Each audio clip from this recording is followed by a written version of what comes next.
사람이 변하지 않는 것 같습니다.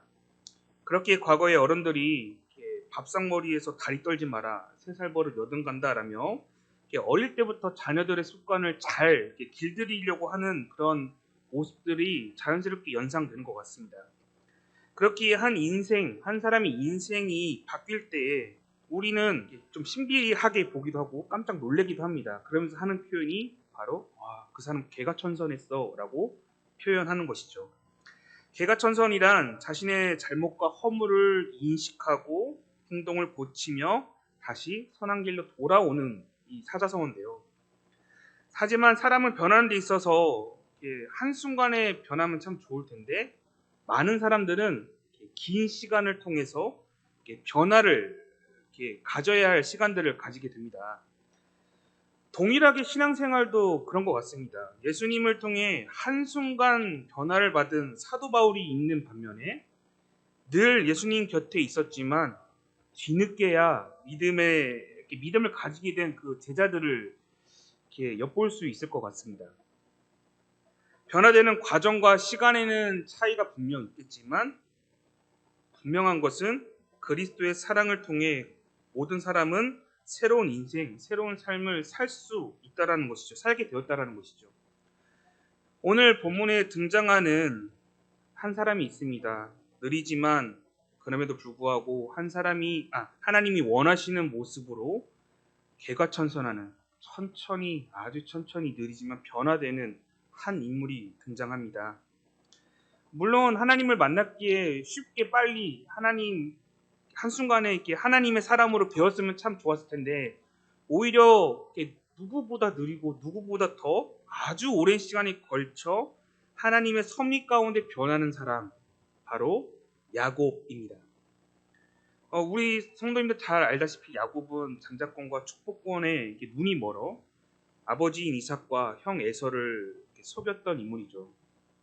그는 자신의 성공과 더 나은 삶을 위해 그리고 최선을 다해 그리고 자신의 능력을 다해 목표한 바를 쟁취하고자 노력했던 인물입니다. 목표를 향해 이렇게 노력하며 속였던 인물이었죠. 그랬던 그의 결과 어떠합니까? 여러분이 잘 알다시피 형 에서의 칼날을 피해 도망쳐야 하는 신세가 되었습니다.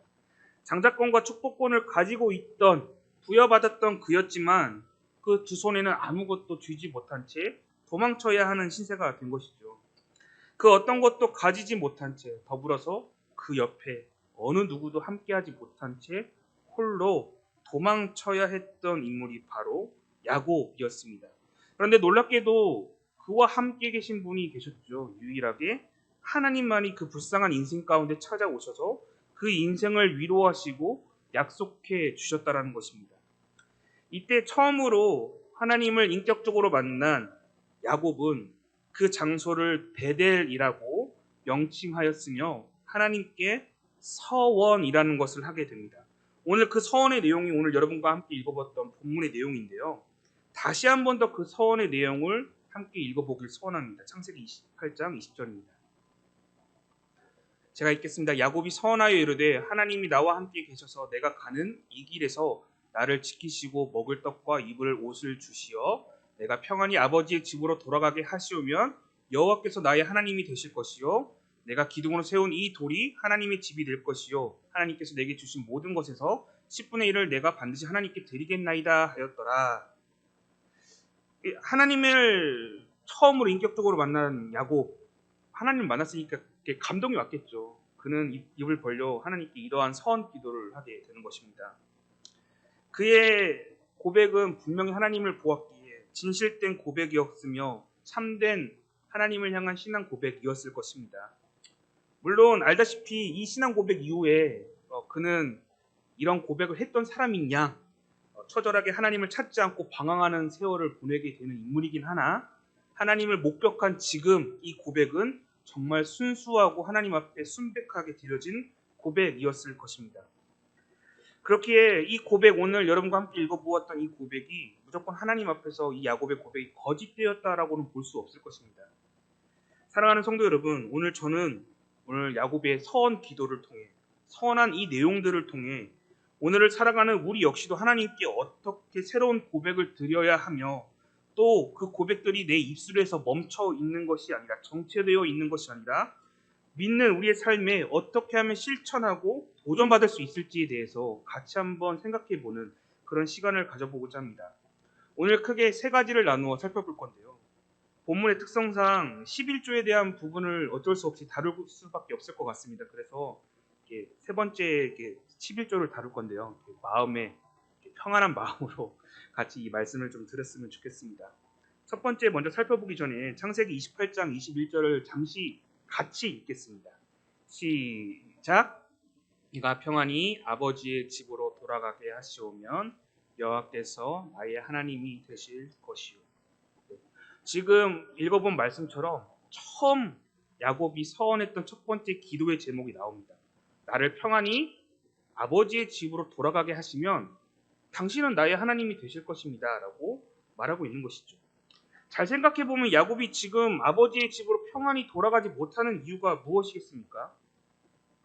무엇이죠? 앞서 제가 답을 드렸긴 했는데 너무 쉬운 질문이라 답을 못하시죠. 왜냐하면 아버지를 속이고 형을 속여 형에게 죽임당할 수 있기에 평안히 아버지의 집으로 돌아가지 못하고 오히려 쫓겨 도망치고 있는 신세이기 때문에 하나님께 이런 기도의 제목을 드리는 거죠. 다시 내가 이삭 나의 아버지가 계신 곳으로 평안히 돌아올 수 있게 도와주십시오 라고 말하고 있는 것입니다. 야곱은 형 에서를 통해 한 번도 경험해 보지 못했던 삶의 두려움과 공포가 찾아왔을 것입니다. 동일하게 오늘날 많은 청년들이 직장을 가지고 사회생활을 하면서 냉혹한 현실을 마주하듯 오늘 야곱은 냉혹한 현실을 마주했을 것입니다. 제가 신문을 찾아보니 사회 초년생들이 가장 먼저 쉽게 걸리는 증후군이 있다고 하는데요. 그게 번아웃 증후군이라고 합니다.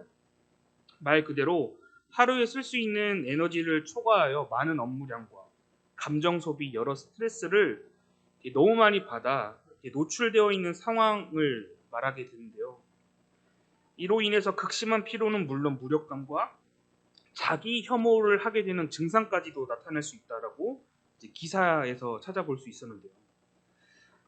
청년들만 그러하겠습니까? 성도님들의 삶 속에서도 말 못할 어려움, 현실의 벽 앞에 해결되지 못하는 상황들이 분명히 있을 것입니다. 오늘 야곱은 물론이거니와 오늘 살아가는 많은 이들이 현실의 높은 벽을 맞닥뜨리며 어려움을 경험하게 됩니다. 심지어 두려움으로 회피하거나 심지어 도망치는 사람들도 있다는 것이죠. 그 이유가 무엇입니까? 자신의 능력 범위를 초과하였기 때문에 그러한 것일 것입니다. 자신의 몸을 혹사시키면서까지 어떻게든 버텨보았지만 자기가 감당하지 못하기에 그러한 증세가 일어나는 것이겠죠. 즉, 단 하나입니다. 자신의 삶을 자신이 주도함으로 평안함을 이루고자 하였기 때문에 그러한 증상들이 우리의 삶 가운데서 너무나도 쉽게 드러나는 것이죠. 물론 여러분 오해하지 않았으면 좋겠습니다. 여러분이 스스로 열심과 최선을 다하는 어떠한 노력을 폄하하고자 말하는 것이 아닙니다.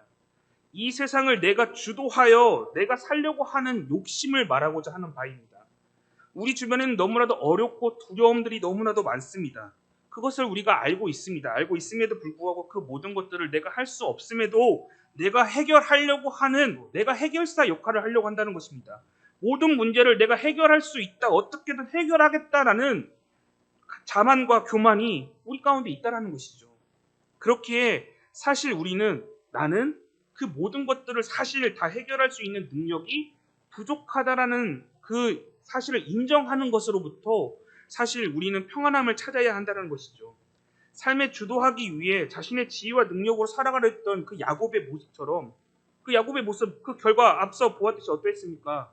축복권과 장자권을 그가 쟁취했음에도 불구하고 아무것도 얻지 못한 채 도망자의 신세가 된 것처럼 우리 역시도 자신의 능력을 의지하여 무언가를 쟁취하고 가졌지만 사실 우리 두 손에 아무것도 남지 않았을 수도 있다는 것입니다.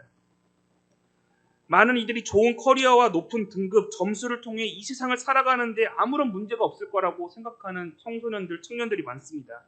적어도 남들보다는 조금 더 잘 살 수 있는 환경이 될 거라며 너무나도 쉽게 자신의 가치관을 거기에 맹목적으로 두려고 하는 모습들이 발견된다는 것이죠. 그런데 앞서 말했듯이 야곱 궤의 결과와 동일하게 되는 것입니다. 야곱은 자신의 능력과 꾀의 속임을 통해 장자권과 축복권을 획득했지만 앞서 말했듯이 두 손에 아무것도 가지지 못했습니다. 허무함만 남게 된 것이죠.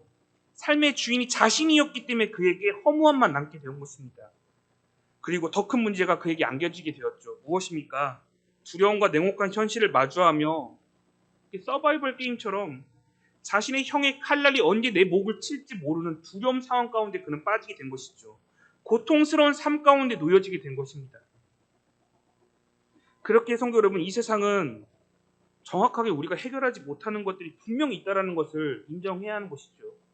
내 삶의 지혜와 나의 주도권으로서는 내가 이 세상을 어떻게든 살아려고 노력한다 할지라도 살 수 없다는 것을 사실 인정해야 한다는 것입니다. 그리고 그 무엇이라 할지라도, 그 어떤 것이라 할지라도 능히 우리 하나님께서는 사람과 달리 이 모든 어려운 환경과 상황을, 그리고 우리의 두려움을 해결해 주실 수 있는 분임을 인정해야 한다는 것입니다. 신앙은 거기서부터 출발하는 것이죠. 사랑하는 성도 여러분, 사실 우리의 모든 문제는 하나님께서 해결해 주셨다는 사실을 우리가 알면서도 모르시는 분들 계시지 않지 않습니까? 그런데 알면서도 여전히 우리의 삶 가운데는 많은 두려움과 어려움들이 존재하게 하고 있습니다. 그리고 그것으로 인해 우리는 두려워하고 있죠. 그 이유가 무엇이겠습니까? 바로 하나님이 어떠한 분인지 알고 내가 그분을 고백하는 것에서는 아무런 문제가 없는데, 문제는 그분을 믿고 신뢰하는 단계로 나아가지 못하기 때문에 우리의 삶 가운데서 두려움과 어려움을 맞닥뜨렸을 때 우리는 너무나도 힘없이 무너지게 된다는 것이죠. 그렇게 우리는 신뢰함으로 맡겨드리는 단계로 나아가야 한다는 것입니다. 우리 중심에 하나님을 두어야 하는데 하나님이 아닌 두려움과 절망을 두어서는 안 된다는 것이죠. 그렇게 성도 여러분, 저를 따라서 이렇게 한번 고백해 보도록 하겠습니다. 먼저 하나님을 신뢰하겠습니다. 먼저 하나님을 신뢰해야 합니다. 우리가 말로는 하나님을 신뢰한다고 하지만 사실 신뢰하지 않기에 우리는 쉽게 두렵고 쉽게 무너지는 것이죠. 그렇기에 오늘 야곱의 첫 번째 서원의 내용은 자신이 해결하지 못하는 어려움과 두려움, 이 모든 것들을 하나님께서 능히 해결해 주실 것을 믿으며 내가 그러한 하나님을 신뢰하겠습니다라는 고백이 담겨져 있는 것입니다. 이 고백처럼 동일하게 무엇보다도 주님을 신뢰하고 내가 하나님을 의지하겠다라는 그런 믿음의 고백이 여기 계신 나곤교회 성도님들의 삶 가운데 있기를 소원합니다. 두 번째로 야곱의 기둥을 세우며, 야곱이 이제 기둥을 세우며 자신이 누웠던 돌을 기둥을 세우며 하나님께 고백하는 장면이 등장하는데요. 창세기 28장 22절입니다. 내가 기둥으로 세운 이 돌이 하나님의 집이 될 것이요. 여기까지만 좀 살펴보도록 하겠습니다. 야곱이 기둥으로 세운 돌이 하나님의 집이 될 것입니다 라고 지금 고백하고 있습니다. 그렇다면 성도 여러분들께 잠시 질문을 드려보려고 합니다. 성도 여러분, 정말 이 돌이 하나님의 집이 될 수 있을까요? 예. 과연 이곳이 하나님의 집이 될 수 있을까요, 여러분? 아니, 그 전에 하나님이라는 분께 집이 필요할까요, 여러분? 과연 야곱이 말하는 하나님의 집이란 무엇일까요? 천국을 의미하는 것일까요? 네. 사실 야곱의 표현은 단순히 하나님의 어떤 소유한 집을 얘기하는 것은 아닙니다. 하나님과 야곱이 인격적으로 만났고 또한 지속적으로 교제가 이루어지고 있는 그 관계를 지금 하나님의 집이라는 단어를 통해 밝혀 우리에게 알려주고 있다는 것이죠. 이게 찾아보니까 당시에 기둥을 세운다, 기둥에 대한 그 당시의 의미는 하나님과 사람의 교제를 보여주는 상징이라고 합니다. 물론 야곱이 돌에 기름을 이렇게 붓는다고 해서 돌 자체의 어떤 신비한 능력을 나타내는 것은 절대 아닙니다. 그러나 야곱은 자신이 하나님을 만났으며 교제를 통해 그분이 어떠한 분인지를 인식했다는 사실을 지금 자신의 그 행위를 통해 우리에게 보여주고 있다는 것이죠. 창세기 28장 13절 잠시 읽겠습니다.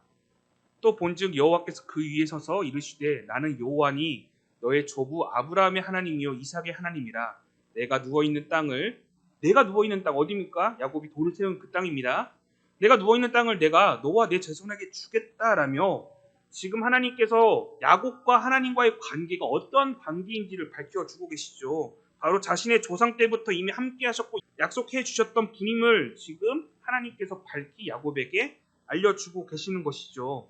자, 그리고 15절 잠시 읽겠습니다. 내가 너와 함께 있어 내가 어디로 가든지 너를 지키며 너를 이끌어 다시 이 땅으로 네가 세운 그 돌 베델이 있는 그 땅으로 내가 돌아오게 할 것이다.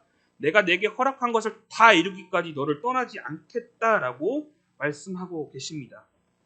지금 자신이 누워있는 이 땅마저도 너의 땅으로 허락해 주겠다. 나는 그러한 분이다. 나는 그런 능력이 있는 분이다. 그렇게 내가 약속을 했기에 그 약속을 이루겠다라며 야곱에게 하나님과 야곱 간의 어떤 관계, 어떤 사이인지를 정확하고 명확하게 알려주고 있다는 것이죠. 지금 야곱은 하나님과 자신과의 관계를 통해 자신이 약속받은 땅이자 하나님의 주권이 행해지는 그 장소, 자신이 반드시 돌아가야 할 곳, 그것을 확인하고 있다는 것입니다. 내가 반드시 돌아가야 할 곳이 있다. 내가 반드시 다시 돌아가야만 하는 곳이 있다. 그 바로 하나님의 바운더리, 하나님의 영역, 하나님의 집, 나를 기다리고 있는 그곳이 있다라는 사실에 대해서 야곱은 감사의 고백으로 드리고 있다는 것이죠. 성도 여러분, 우리 역시도 반드시 돌아갈 영적인 아버지의 집이 있음을 믿으시기를 소원합니다. 우리가 돌아가야 할 품이 반드시 있다는 것입니다. 그렇게 여러분 저를 따라서 이렇게 믿음의 고백을 했으면 좋겠습니다. 우리를 기다리시는 분이 계십니다. 여러분 믿으십니까? 네, 아멘. 여러분을 기다리시는 사랑의 하나님의 아버지의 품이 있습니다. 여러분. 저는 이 말씀을 준비하면서요, 탕자의 이야기가 생각났습니다. 저만 그럴 수도 있는데요. 흡사 탕자의 이야기가 이 야곱의 이야기처럼 이렇게 야곱의 이야기를 이렇게 줄여놓은 이야기가 탕자의 이야기인 것처럼 들려졌습니다. 사랑하는 성도 여러분, 사실 오늘도 영적 침체에 믿음의 흔들림, 그리고 여러 질병과 여러 상황으로 인한 아픔과 두려움, 삶의 방황, 이러한 우리의 삶의 모습이 주님의 입장에서 보실 때 마치 탕자처럼 보일 수도 있다는 것입니다. 우리 인생이 마치 야곱처럼 갈피를 알지 못한 채 정체를 알지 못하는 그런 모습처럼 보여진다는 것이죠.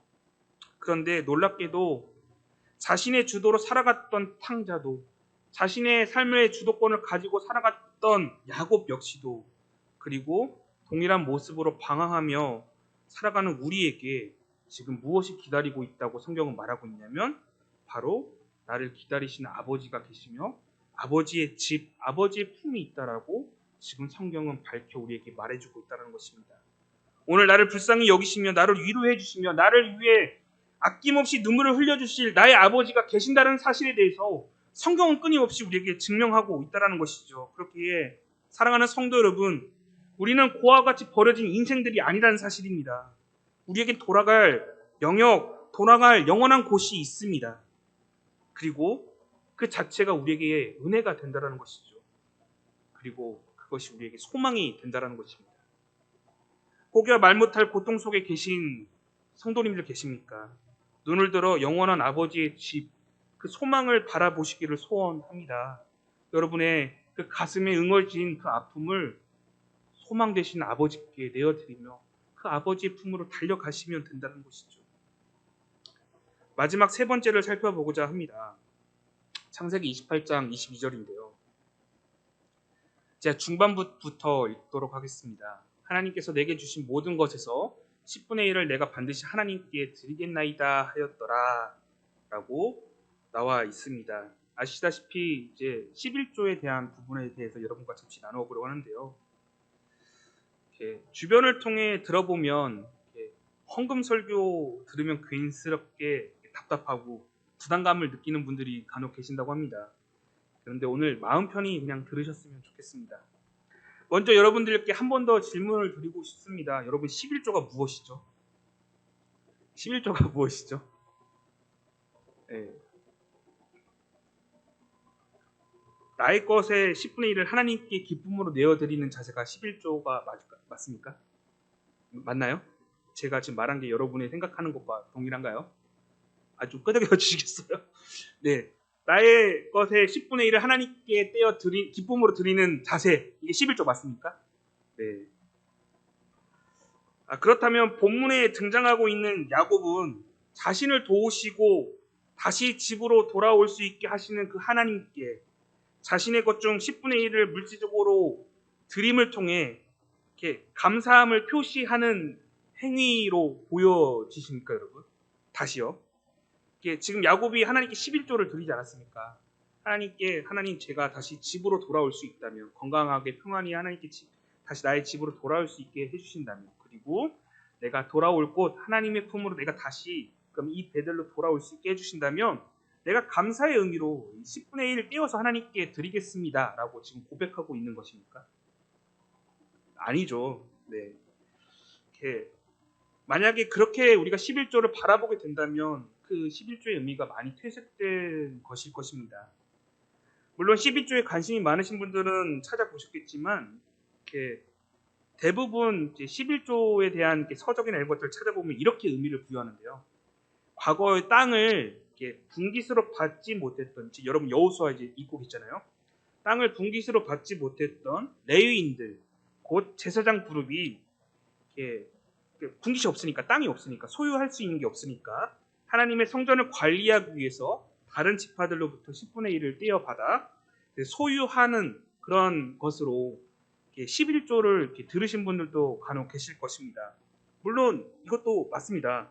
민수기 18장 21절을 잠시 한번 볼 텐데요.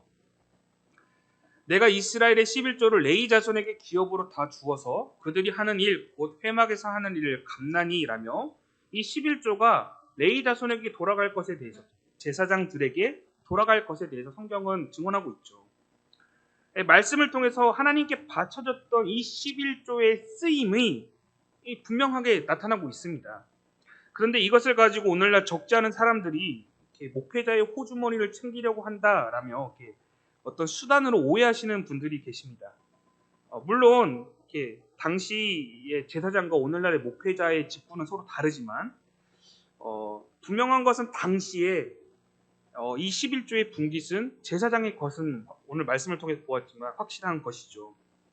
그렇게 신명기 26장 12절의 말씀에는 과거 11조의 쓰임에 대해서 분깃이 없는 제사장과 일용할 양식을 구하기 힘든 나그네 된 자들, 고아들, 과부들을 살펴줄 어떤 용도이라는 사실에 대해서 11조의 쓰임에 대해서 우리에게 성경은 말하고 있습니다. 그리고 그 쓰임에 대해서 과거나 오늘날이나 다를 바 없다고 저는 생각되어집니다. 다시 본론으로 돌아와서요. 그렇다면 야곱이 11조를 하나님께 드린다라는 것은 단순히 이렇게 연약하고 소외된 자들에게 내가 돕겠습니다 하나님, 이런 의지를 나타낸 것일까요? 하나님, 당신이 나를 평안히 나의 아버지 집으로 돌아오게 해주시고 내가 다시 베델로 돌아오게 해주시면 내가 감사의 의미로 내가 11조를 통해 내가 이웃들을 살피겠습니다, 세이브 칠드런, 유니세프에 정기적으로 후원하듯이 내가 11조를 통해 이웃사랑을 실천해 보겠습니다라는 고백이 담겨져 있는 것일까요, 여러분? 과연 야곱의 이 고백 무엇일까요? 만약 11조의 쓰임을 그냥 쓰임이 아니라 이 목적으로 둔다면 우리는 이 11조를 오해하게 됩니다. 분명하게 11조의 의미, 목적은 이것이 아닐 것입니다. 그러니까 11조의 쓰임은 맞는데 11조의 의미와 목적은 아니라는 것이죠. 그러니까 여러분 구분해 주셨으면 좋겠습니다. 11조를 우리가 하게 된 의미와 목적과 후에 11조가 모아져서 쓰여지게 된 용도와는 별개의 모습이 담겨져 있다는 것을 여러분 구별하셔야 합니다. 오늘 저는 11조의 용도의 쓰임, 어떻게 쓰여졌는가 그것을 보려는 것이 아니라 왜 우리가 11조를 하나님께 드려야 하는지에 대한 목적과 그 의미를 좀 살펴보고자 합니다. 야곱의 고백을 먼저 살펴볼 건데요. 앞서 제가 11조에 대한 표현을 여러분들과 아까 이렇게 말했습니다. 나의 것 중 10분의 1을 떼어 하나님께 기쁨으로 내어 드리는 것이라고 우리가 11조를 아까 정의하였습니다. 그런데 사실 잘 생각해 보면 이 표현은 맞는 표현이 아닙니다. 물론 10분의 1을 떼어서 하나님께 드리는 행위는 맞는 것 같습니다. 그런데 먼저 중요한 것은 나의 것 중에 떼어서 드리는 것이 아니라는 것이죠. 다시요. 나의 것을 떼어서 하나님께 드리는 행위가 아니라는 것입니다. 여기서 중요한 기독교의 원리가 나옵니다. 우리의 것을 드리는 것이 아닙니다. 물론 우리가 노동하고 벌고 노력하여 이뤄낸 것들 내 것처럼 보이죠. 그것들을 하나님께 드리는 것처럼 보입니다. 그런데 사실 이 세상 모든 만물들, 심지어 내가 살아 숨쉬는 것들부터 시작하여 내가 경영하고 있는 그 모든 것들이 하나님께 있으며 하나님의 것이며 하나님으로부터 시작되었다라는 것을 우리는 이 11조 나아가 11조의 이 기독교의 원리에 대해서 우리가 생각해야 한다는 것입니다. 단지 하나님의 은혜를 통해 내가 이 세상을 관리하고 살피는 것이 뿐입니다. 우리는 이것을 우리가 인정할 때 11조의 참된 의미를 우리가 목격할 수 있는 것이죠. 목도할 수 있는 것입니다. 바로 모든 것은 하나님으로부터 시작되었다. 여기서부터 시작되어야 하는 것입니다. 이것이 시작되지 않는다면 우리는 11조의 의미를 참되게 생각할 수 없는 것입니다. 창세기 1장 28절에 이런 내용들이 등장합니다. 제가 읽겠습니다. 하나님이 그들에게 복을 주시며 하나님이 그들에게 이르시되 생육하고 번성하여 땅에 충만하라. 땅을 정복하라. 바다의 물고기와 하늘의 새와 땅에 움직이는 모든 생물을 다스리라 하시니라 라며 하나님께서 우리에게 이 세상을 어떻게 관리하고 운영해야 할지에 대해서 우리에게 설명하고 계십니다. 일단 기본적으로 전제 조건은 이 세상은 하나님께서 창조하셨다는 것입니다. 그리고 그 창조하신 것을 아담을 통해 이 땅을 경영하고 관리하도록 경영권을 허락해 주셨습니다. 생육하고 번성하는 것은 물론이거니와 땅의 것뿐만 아닌 하늘과 바다와 땅 아래에 있는 모든 것들 따지지 않고 이 세상에 있는 모든 경영권을 누구에게요? 아담, 오늘 살아가는 우리 사람들에게 그 경영권을 하나님께서 부여해 주셨습니다. 자, 그런데 우리가 모든 관리와 경영권을 받았다고 해서 이 세상의 모든 것들이 우리의 소유라고 주장할 수 있겠습니까, 여러분? 아니죠. 우리는 경영할 수 있는 권한은 받았으나 그 권한을 주신 분도 이 소유권도 모두 다 창조주 하나님께 있다라는 것입니다. 오직 창조주 하나님만이 주장하실 수 있다라는 것이죠. 우리는 그 어떠한 것도 그 어떠한 하나도 하나님의 창조에 관여해 본 적도 없으며 하나님의 창조에 간섭해 본 적 없는 피조물이라는 사실입니다. 그렇기에 창조된 모든 것들에 대한 소유를 우리는 주장할 수 없는 것입니다. 그럼에도 단 한 가지를 빼고 하나님께서는 모든 권한과 위임을 우리에게 허락해 주셨습니다. 그렇다면 우리에게 한 가지 빼놓고 다 위임해 주셨는데 우리에게 위임하지 않았던 그 한 가지 무엇입니까, 여러분? 바로 선악을 알게 하는 나무의 열매를 먹지 않게 하는 그 규칙을 우리에게 주신 것이죠. 잘 생각해 보면 선악과만 손대지 않고 우리의 소유로 삼지 않는다면, 그 선악과를 우리가 건들지 않는다면, 그 규칙 하나만 지키면 이 세상에 있는 모든 것들 관리하는 데 있어서는 아무런 자유로움 가운데 우리 마음대로 할 수 있는 것이죠. 제가 마음대로 한다는 것은 나쁘게 행동한다는 게 아니라 하나님의 자녀된 모습, 선한 모습 가운데 이 세상을 우리가 통치하고 관리할 수 있다는 것입니다. 우리는 모든 것을 하나님께 위임받았기에 우리의 영역 테두리 안에 두었습니다. 그런데 선악과는 우리의 영역 안에, 테두리 안에 두지 못했습니다. 그 영역은 고유 하나님의 영역으로, 우리의 영역 외의 것으로 하나님의 영역으로 따로 두게 되었습니다. 11조도 마찬가지인 것이죠.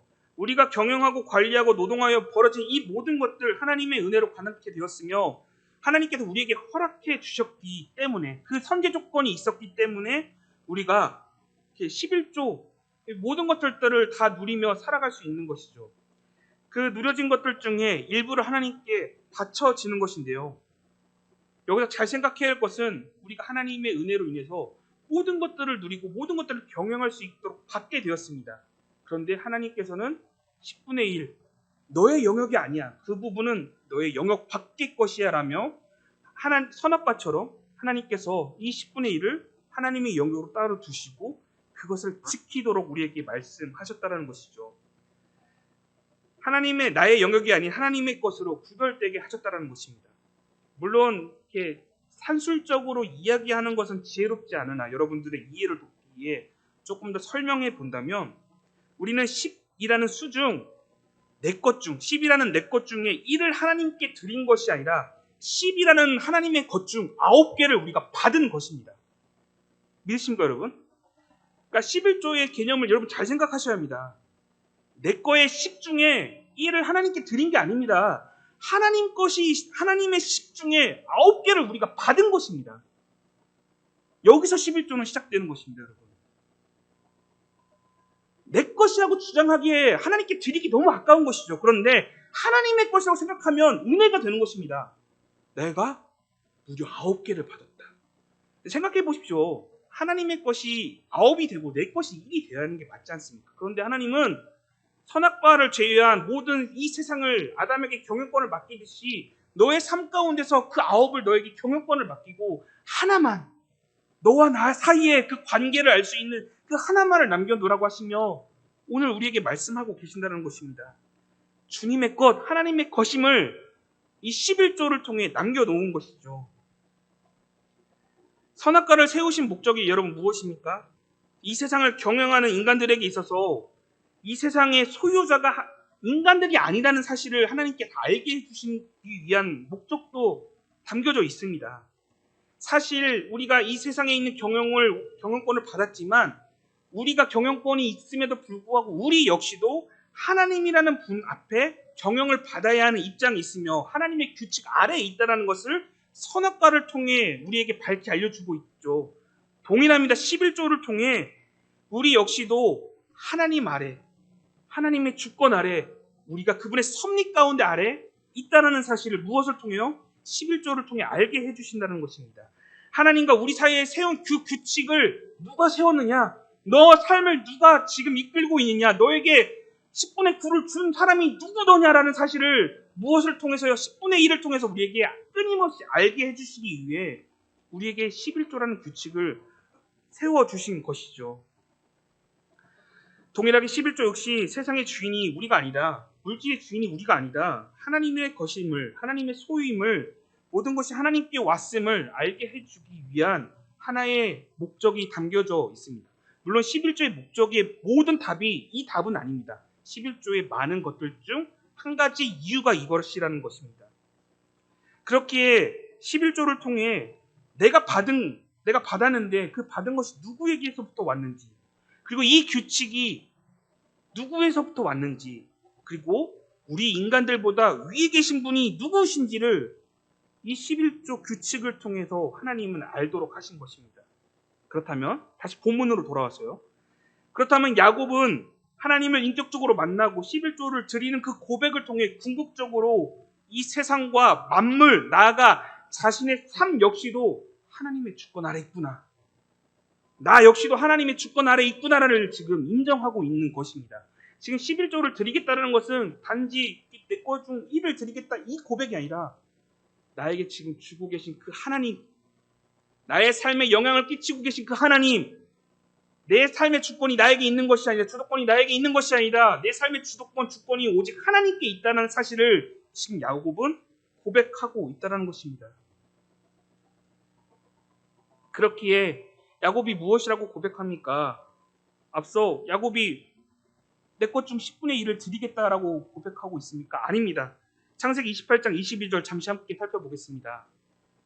제가 중간부터 읽겠습니다. 하나님께서 내게 주신 모든 것에서 10분의 1을 내가 반드시 하나님께 드리겠나이다 라며 고백하며 지금 무엇이라고 말합니까? 하나님께서 내게 주신 모든 것, 하나님이 주셨다고 지금 인정하고 있는 것입니다. 하나님이 주신 모든 것 중에 이 내가 받은 모든 것, 지금 야곱의 신세가 어떠한 신세입니까? 축복권과 장자권을 받았음에도 불구하고 지금 손에 아무것도 없습니다. 그의 인생은 빈털터기입니다. 그런데 지금 하나님께 무엇을 요청합니까? 내 삶은 이제 당신께 있습니다. 그렇기에 이제부터 내가 벌게 된 것들, 내가 소유하게 된 것들, 내가 그 모든 것들이 지금 우리가 읽었듯이 하나님으로부터 받았으며 이 모든 것들 중 하나님께 받았기에 내가 하나님께 드리겠습니다라고 고백하고 있는 것입니다. 지금 야곱은 하나님이 나에게 주신 것 중 이 모든 것이 다 하나님의 선물이라는 사실을 지금 고백하고 있는 것입니다. 그렇기에 하나님부터 시작하지 않는 것이 하나도 없으며 여전히 하나님이 우리에게 은혜를 주시는 분임을 무엇을 통해서요?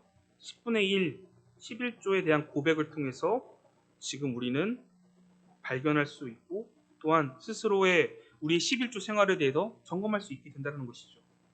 오늘 야곱은 하나님을 대면하고 직면하고 인격적인 만남을 통해서 스스로 감동하여 자발적으로 하나님의 것임을 구별하여 드리겠다라고 고백하는 모습을 우리는 잠시나마 보게 되었습니다. 나아가 자신은 하나님의 주권 아래, 하나님의 영역 아래 속한 자임을 그는 고백하였습니다. 동일하게 사랑하는 성도 여러분, 우리 역시도 야곱과 같은 고백이 필요합니다. 바로 우리의 인생은 하나님의 주권 아래에 있다라는 사실을 스스로에게 선포해야 한다는 것이죠. 그렇게 여러분 용기 내어 저를 따라서 이렇게 자신의 영혼을 향해 이렇게 고백해 보겠습니다. 나는 하나님의 주권 아래에 있습니다. 다시 한번요. 여러분 스스로에게 선포하십시오. 나는 하나님 주권 아래에 있습니다. 하나님 아래. 여러분 믿으십니까? 아멘. 우리 인생의 주권이 하나님께 있다면 분명 하나님께서 우리의 인생을 책임져 주실 것입니다. 그것을 여러분 확신하셔야 합니다. 그렇게 우리는 내가 이룬 것들 그것들을 다 나의 영역으로 두어 내 욕심을 채우기보다는 오늘 야곱이 11조에 대한 고백을 했듯이 하나님께 거침없이 나의 삶을 드리겠다고 고백하며 거리낌 없이 하나님의 것을 구별하여 드리는 그런 삶의 우리의 모습들이 필요하다는 것이죠. 그런 삶의 모습들이 여러분의 가정, 여러분의 자녀, 나아가 이것들이 여러분들의 삶의 유산, 믿음의 유산이 되어 여러분들의 자녀들에게 있기를 소원합니다. 여러분 11조라는 개념, 하나님의 것임을 우리가 잠시나마 살펴보게 되었습니다. 사실 제가 이렇게 11조를 이렇게 같이 이렇게 연구하면서요, 히브리서 7장에 등장하는 대제사장이신 예수 그리스도께 드려지는 어떠한 그 모습을 여러분들과 함께 사실은 나누고 싶었습니다. 그런데 시간이 없는 관계로 오늘은 또 11조에 대한 사실 주제가 아니라 11조를 통해 야곱의 고백의 의미를 바라보는 시간이었기 때문에 11조에 대해서는 잠시나마 여기서 줄이도록 하겠습니다. 사랑하는 성도 여러분, 우리는 탕자처럼요, 우리 안에는 방황하는 시간들이 분명 존재하고 있습니다. 물론 이런 표현들이 교회를 출석하고 안 하고에 대한 어떤 여부를 말할 수도 있지만 그것에 앞서서 우리의 예배에 대한 태도, 우리 예배에 대한 우리의 마음, 그 마음에 대해서 점검하는 어떠한 시간들처럼 보이기도 합니다. 우리의 마음이 붕 떠서 갈피를 알지 못하는 그런 모습들, 사실 탕자의 모습, 방황하는 야곱의 모습과 동일하다는 것이죠. 오늘 야곱은 하나님께 서원하고 오늘 읽었던 본문처럼 기도했지만 사실 그 바로 이후부터 무려 30년 동안 하나님을 떠나 방황하는 삶을 우리에게 보여주게 됩니다. 그럼에도 끊임없이 방황하는 야곱을 하나님께서는 기다리셨습니다. 그리고 하나님은 야곱을 향해 이렇게 말씀하시는데요. 창세기 31장 13절 같이 한번 읽겠습니다. 시작. 나는 베델의 하나님이다. 내가 거기서 기둥에 기름을 붓고 거기서 내가 서원하였으니 지금 일어나 이곳을 떠나서 내 출생지로 돌아가라 하셨느니라. 잠시 이 말씀 놔주시기 바랍니다. 사랑하는 성도 여러분, 30년 동안 방황하고 도망치던 하나님을 피해 아담과 하하가 하나님을 낯을 피해 도망가듯이 하나님을 피해 살던 야곱의 인생 가운데 하나님은 끊임없이 찾아오셔서 하나님께서는 오늘 이 말씀처럼 베델의 하나님이다. 너를 인격적으로 만났던 그 하나님, 나 아직도 여기 있다. 네가 스스로 서원하여 기도했던 그 고백, 나는 아직도 잊지 않고 있다. 네가 나를 향해 고백했던 그 고백들, 기도의 제목들, 난 한순간도 잊어본 적 없다. 다시 너를 내가 반드시 회복시킬 것이니 나와 함께 베델로 돌아가자. 무려 30년이 지난 그 시간 동안 하나님은 단 한순간도 야곱을 잊지 않으시고 그 약속, 30년이면 누구나 약속 잊어버리지 않습니까? 여러분 30년 전에 했던 약속 기억하시는 분 계십니까?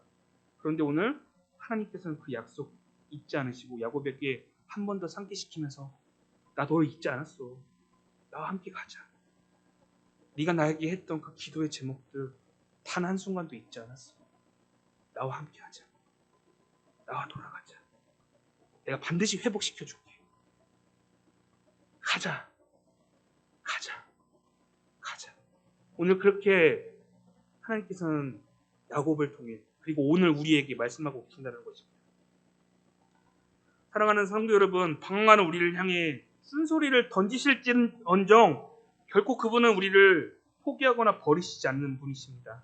그리고 지키시고 우리를 사랑하시는 하나님이라는 사실을 여러분 매 순간순간 기억하시기를 소원합니다. 여전히 우리를 기다리고 계십니다, 여러분. 여전히 우리를 회복하게 원하시고 또 회복시킬 모든 준비를 다 완료하고 계십니다. 그리고 그 회복할 은혜의 집, 그 아버지의 집, 그 아버지의 그늘, 아버지께 돌아갈 수 있도록 모든 준비를 다 완료하셨습니다. 그리고 우리는 그 집으로 돌아가기만 하면 되기만 하면 됩니다. 사랑하는 성도 여러분, 우리는 돌아갈 곳이 있는 자들입니다. 반드시 돌아갈 곳이 있는 자들임을 여러분 기억하셔야 합니다. 그렇게 우리는 하나님의 사랑으로 이끌림 받은 자녀들임을 기억하셔야 하고요. 주의 약속 안에 머물고 있는 공동체라는 사실을 기억하셔야 합니다. 그 언약이 단지 아브라함과 이삭, 야곱에게만 그치는 것이 아닙니다. 오늘을 살아가는 믿음의 자녀들, 믿음으로 살아가는 우리 모두에게 하나님의 약속 안에서 머물고 하나님의 약속 안에 머물고 있는 언약 공동체라는 사실을 여러분 기억하셔야 합니다. 우리는 언약 공동체입니다, 여러분. 여러분 옆 사람을 바라보면서 이렇게 한번 고백해 보겠습니다. 당신은 언약 공동체의 일원입니다. 다른 쪽 보고요. 당신은 언약 공동체의 일원이십니다. 당신은 언약 공동체. 네. 여러분 언약 공동체라는 언어가 단순히 그냥 이렇게 언약의 공동체구나가 아닙니다. 하나님의 약속이 변질되지 않고 변함없이 지금까지도 그 약속이 유효하여 이어져 오고 있는 그 하나님의 품 안에 있는 자들, 그 자들을 언약 공동체라고 합니다. 지금 우리는 하나님 품 안에 있습니다. 여러분 믿으십니까?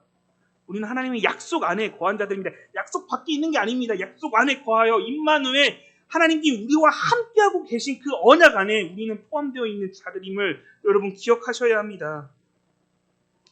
말씀 마치겠습니다. 오늘 우리는 야곱의 서원 고백과 11조의 목적을 통해 하나님께 우리의 모든 주권이 있음을 그리고 내 삶이 하나님께 속히 있다는 사실을 나아가 우리는 하나님께 약속받은 자녀임을 언약 공동체임을 함께 목격하였습니다. 그렇다면 여러분 우리가 해야 할 것은 무엇입니까? 그분을 신뢰하고 의지하고 믿는 것, 그 행동밖에 없습니다, 여러분. 그것이 우리 삶 가운데 이루어지지 않게 우리의 삶 가운데 끊임없이 고통과 좌절이 찾아오고 그로 인해서 우리가 낙심하고 낭망되는 것이죠. 그런데 하나님이 여전히 살아계시고 나와 함께 하시고 그 약속이 유효하다는 것이 내 삶 가운데 내 중심 가운데 있다면 우리에겐 두려울 것 하나도 없다는 것입니다. 오늘 말씀을 통해 하나님을 만난 그 기쁨, 오늘 말씀을 통해 하나님을 만난 그 기쁨을 잊어버린 채 혹시 여러분 하나님께 향했던 모든 고백들을 잊어버린 채 혹은 영적으로 방황하는 모습으로 살고 있는 분 계시지 않으십니까? 야곱처럼 오늘 본문의 말씀처럼 신실하게 고백은 했었으나 과거에 그런데 어느 순간부터 하나님을 내 인생의 영역 안에서 몰아내고 내가 삶을 주도할 야곱처럼 삶을 주도하며 살고 계시진 않으십니까? 오늘 여러분과 이사야의 말씀을 같이 읽는 것을 통해서 야곱과 같은 우리를 기다리시는 그 하나님의 은혜를 잠시나마 살펴보고자 합니다. 이사야 말씀 같이 읽어보고요. 오늘 예배 마치도록 하겠습니다. 이사야 41장 8절부터 14절입니다. 제가 읽겠습니다, 여러분. 그러나 나의 종 너 이스라엘아, 내가 택한 야곱아, 나의 벗 아브라함의 자손들아, 내가 땅 끝에서부터 너를 붙들며 땅 모퉁에서부터 너를 부르고 내가 이르기를 너는 나의 종이라, 내가 택하고 싫어하여 버리지 아니하였다. 너희를 보아 같이 버리지 아니하였다. 두려워하지 말라. 내가 너와 함께하고 있다. 놀라지 말라. 나는 내가 너의 하나님 됨이라. 내가 너를 굳세게 하리라. 참으로 너를 도와주리라. 참으로 나의 의로운 오른손으로 너의 인생들을 붙들어 주겠다. 보라, 내게 노하던 자들이 수치와 욕을 당할 것이요 너와 다투는 자들, 너를 대적했던 자들, 너의 삶을 망가뜨렸던 그 모든 죄악들을 내가 아무것도 아닌 것처럼 만들어버리고 멸망시켜버리겠다. 내가 찾아도 너와 싸우던 자들을 만나지 못할 것이요, 너를 치는 자들 아무것도 아닌 것처럼 허무한 것들이 되어 버리도록 하겠다. 이는 나 여호와 너의 하나님이 내 오른손을 붙들고 내가 이르기를 두려워하지 말라. 내가 너를 도우리라 할 것임이니라. 방황하고 연약하고 나를 매순간 잃어버리는 이 버러지 같은 너희 야곱과 같은 인생들아, 너희 이스라엘 사람들아, 그럼에도 불구하고 두려워하지 말라. 나 여호와가 말하노라. 내가 너를 반드시 도울 것이다. 너를 구속하는 자, 너를 구원하는 자, 너의 삶을 이끄는 자, 바로 이스라엘의 거룩한 자, 오직 여호와 하나님이시다. 아멘. 여러분, 이런 사실을 믿으시길 소원합니다. 잠시 기도하겠습니다.